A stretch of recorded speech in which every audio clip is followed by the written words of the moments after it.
Hi, I'm Ruark from Duoth. I've been asked to do a quick tutorial on Downstick, why you should use it, how do you do some basic stuff. So before we get started, I want to show you how my equipment's set up so you guys can understand. I've got a low strap shield, 3 straps because I'm a weirdo, most people just have 2.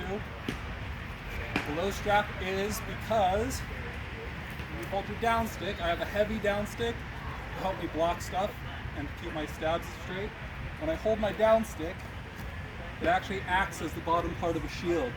So if you go into downstick fighting thinking of your shield as your shield and your downstick, and you draw a line like this, you can see that it acts almost like a teardrop shield. It's about the same size.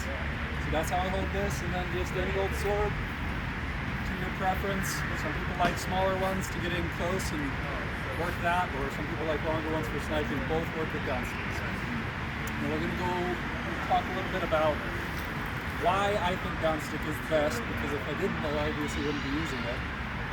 To me, downstick represents a combination of the best things of a lot of styles. So if you go on the field and you want full offensive power, a lot of people will grab a Florentine, go 2 swords, and fight with that, but that leaves you open and defenseless to a lot of attacks, specifically arrows and ranged weapons. If you have a sword and board, you've lost a lot of that attacking power in exchange for, especially if you have a bigger board, you give up attacking power and some of your mobility in order to have more protection. With the downstick, I think you get something in between for all of that. You've got extra attacking power with your downstick, you've got extra protection with your board, and then you can make up some of the lack of what you get from having a big board by having this. And additionally, I believe it's a huge mobility boost, because with this, these are not heavy, they don't encumber my arms when I'm moving. I can run, I can move fast, I can dart left and right, and I'm never getting in the way of myself using my equipment. So that's why I think downstick is fantastic. We were going to have a co-host who I'm sure will get in another one, but we'll have Stitch here to talk about. He and I have talked a lot about downstick, and we fight very similarly but have some differences. The key thing that I think a lot of downstick fighters do not use to the fullest of its potential is the attacking power of your downstick. Your downstick shouldn't just be used for passive defense. You're giving up, attacking wise, not all, but most of your offside shots by having your downstick here. It gets in the way of dark sides, it gets in the way of crossing over sometimes and coming back to throw these wraps. You have to make up for that in your attacking.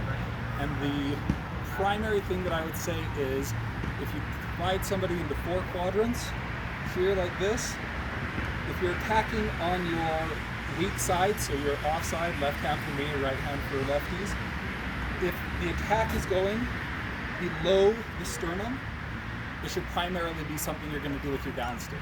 If it's going above the sternum and into that quadrant, up into this area, primarily that should be cross shots with your sword. Makes sense to me. It's a very good general rule.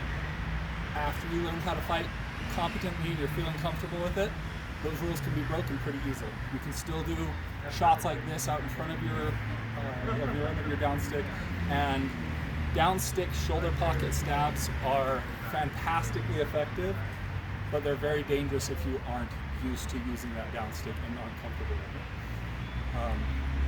When I attack with the downstick, this is a big difference between Stitch and I. When I attack with the downstick, it's almost always a straight out stab to that hip pocket that people have difficulty covering with their sword.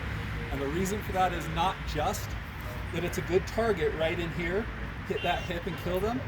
It also is difficult to block with your sword, and people will cheat their shields out into here. And so the opening combo that I most like is either a feint or an actual stab with that downstick that draws the shield down into a straight chop right onto the top of people's shoulder. Sometimes you don't even need to wait. You can throw them almost simultaneously, just pow like that, and catch people out even if they move that shield fractionally towards that hip, or even just twitch towards it. Other than that, a lot of it is movement.